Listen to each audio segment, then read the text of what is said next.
Shabbat is Parashat Vayigash.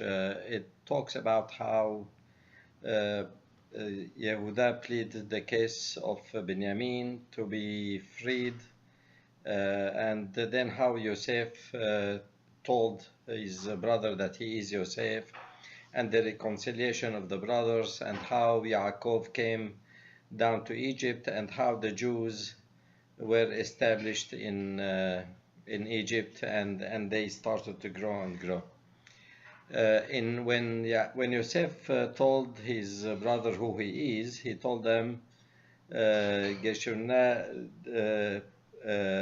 po Vayigashu," and he told them that Kipihem daber alechem. Rashi said that he was talking to them in Lashon HaKodesh, in Hebrew.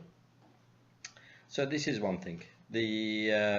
Also, Parashat Vayigash comes usually very close to Asara B'Tevet. Asara B'Tevet is a fast that really collects that commemorates three incidents that happened on the 8th and the 9th and the 10th of Tevet.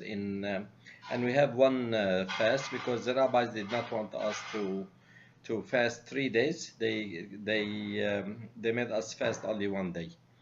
And they said that on the 8th of Tevet, that the reason that it is a sad day for the Jewish people is that Ptolemy, the Greek king, wanted to translate the Torah to the Greek language. So what he did, he collected 70 rabbis. He picked them up from their houses. He didn't tell them what it's all about. He put each one in an isolated cell. And after each one went to his cell, he told them that I want you to translate the Torah to Greek. And he told them that you take your time, you have certain amount of time, I will feed you, you can sleep here, but you cannot talk to each other about what you are doing. And they finished the translation, and miraculously that all 70 rabbis came up to exactly the same translation. So really why it is a sad day, because until then it was Torah Morasha only to the Jews. It has, when it is in Hebrew in the original language, it has value and it has certain appreciation that it will be lost when it gets translated to different languages. I remember I read the Hunchback of Notre Dame when I was a teenager in Syria. I read it first in Arabic and then I read it again in French. It's written by Victor Hugo. And you can tell that a lot get lost during translation.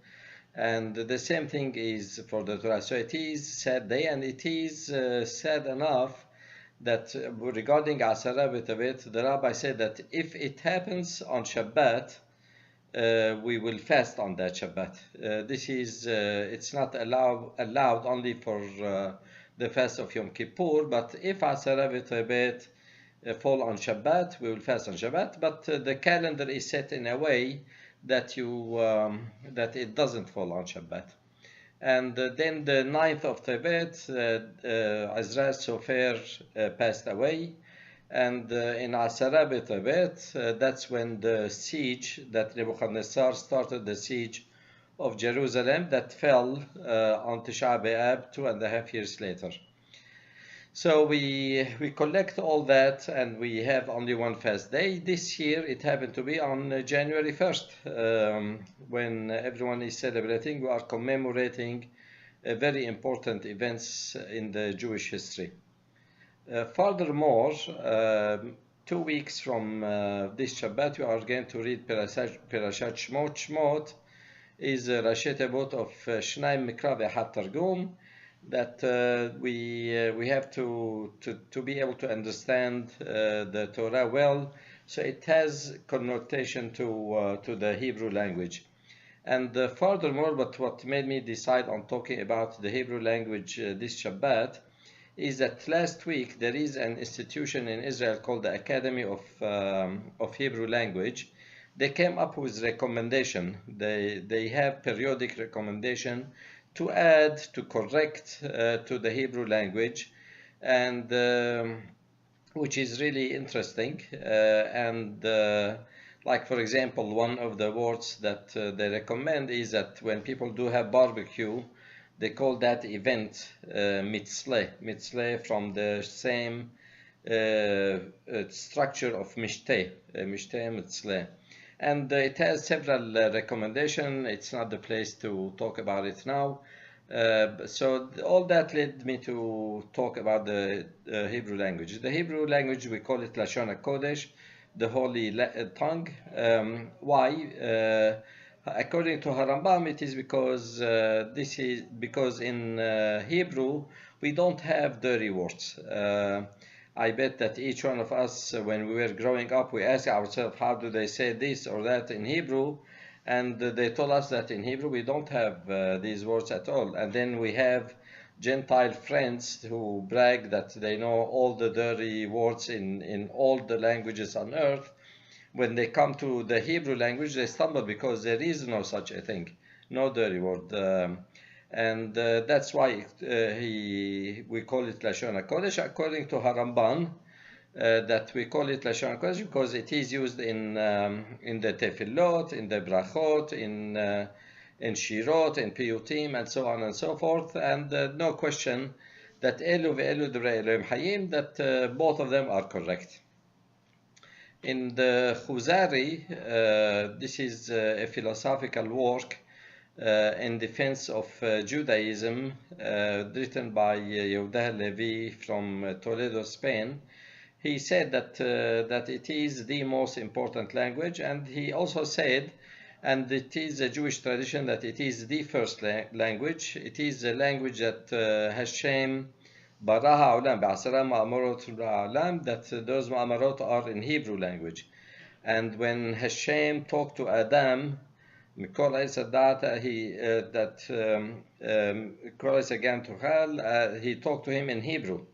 And so it is a creation that is made by Hashem. He taught him and he learned it instantly. And how we know that it is really correct, that it is the first language? Few reasons. Number one, it is Jewish tradition, and there is nothing that the rabbi said that did not pan out, was not true, so we have no reason to question that also. But however, the structure of the language will lead us to conclude that it is indeed the first language. Like Adam, everyone knows that he is the first person on earth. The Torah said that he is called Adam because he was taken from Adama, the same shoresh. Isha is kimina ishlu kahazot, that it is taken from the man.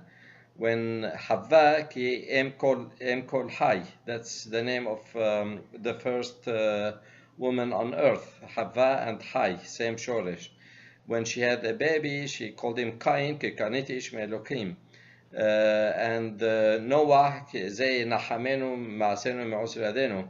So here we can see that all these words and all these names, that they were very, very old. The heads of humanities do have Hebrew names that they do mean something, and there is no other language on earth that can claim the same.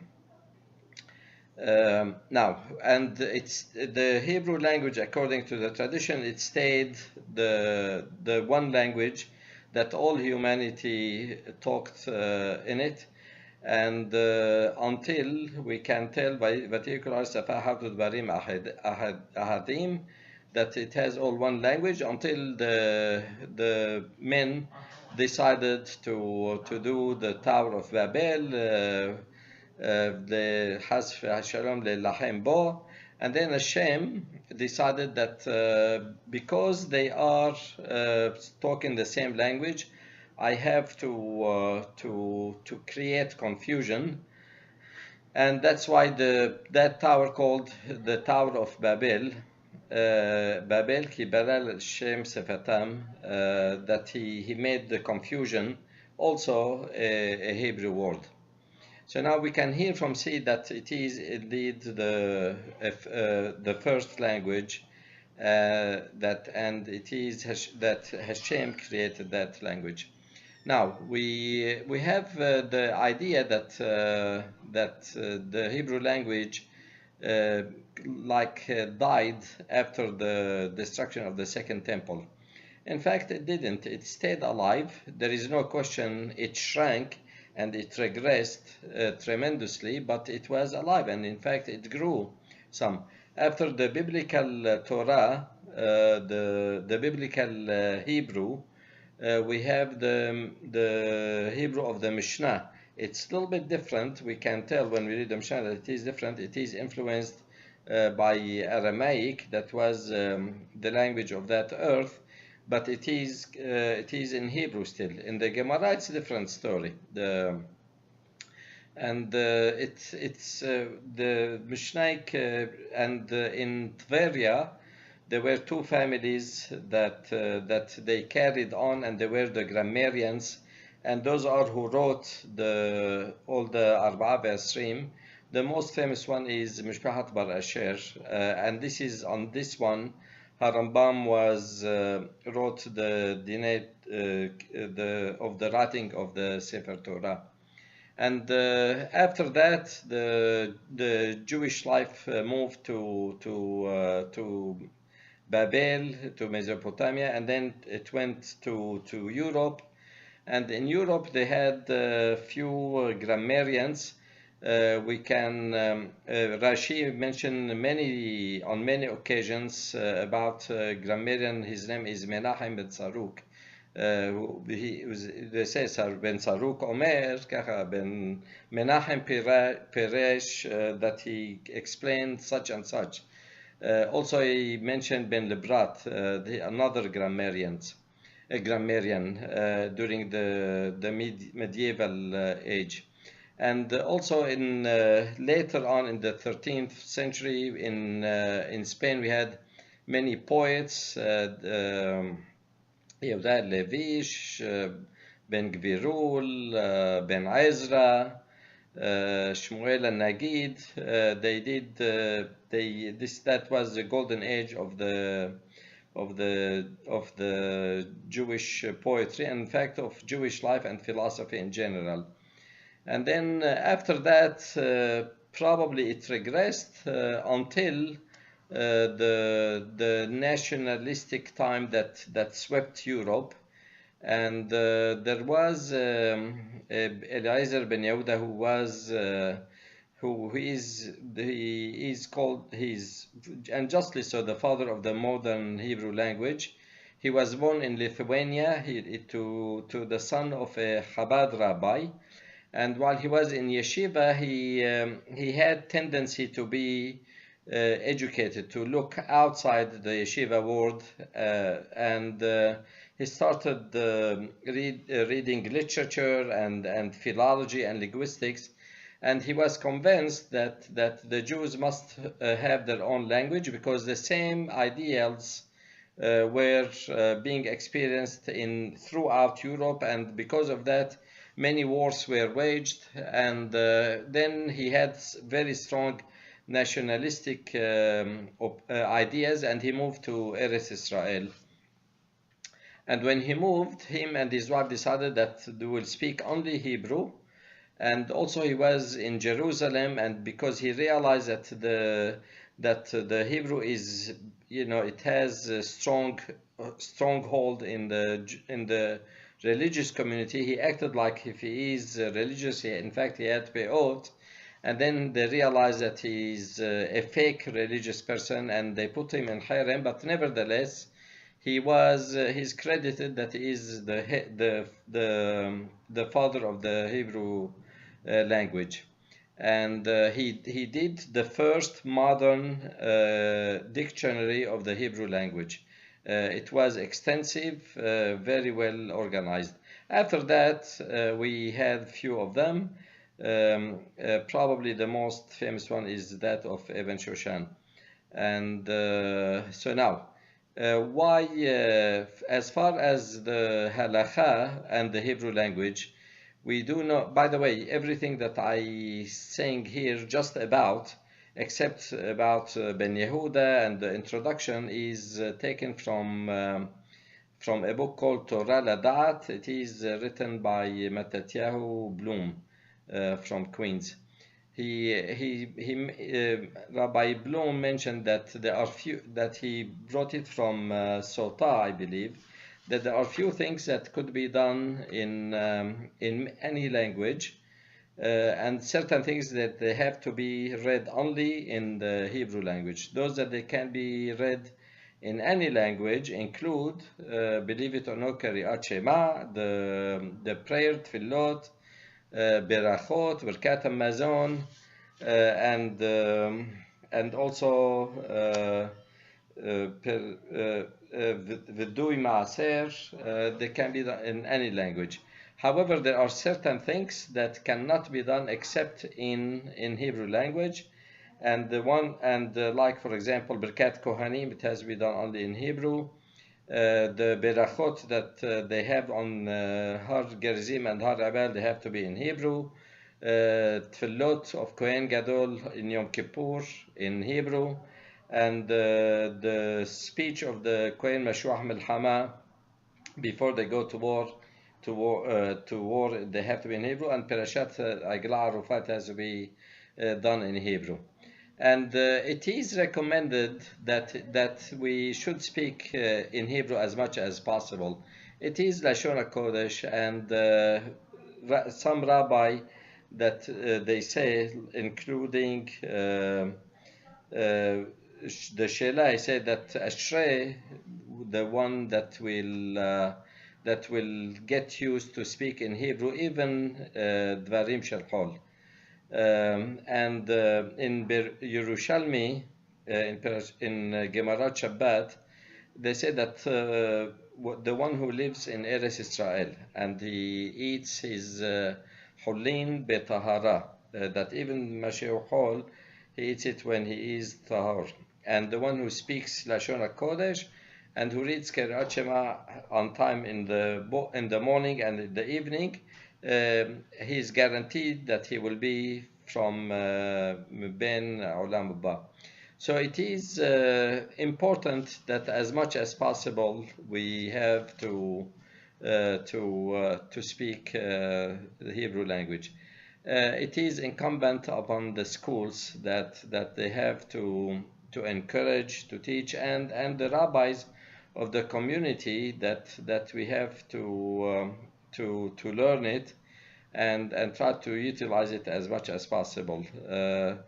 I would like to end with Tzefania. He says, כי אז אפוך אל העמים שפה ברורה לקרוא כולם בשם השם לעובדו שכם אחד. שפה ברורה, Ibn Ezra explain it, that זה לשון הקודש, that at the end of the day, that all of them, just like it was the first Hebrew, the first language, that everyone will be speaking Hebrew, because that the Tzion is going to be Nes Lagoyim, and is going to be the inspiration center to all humanity. Shabbat Shalom, ולהתראות.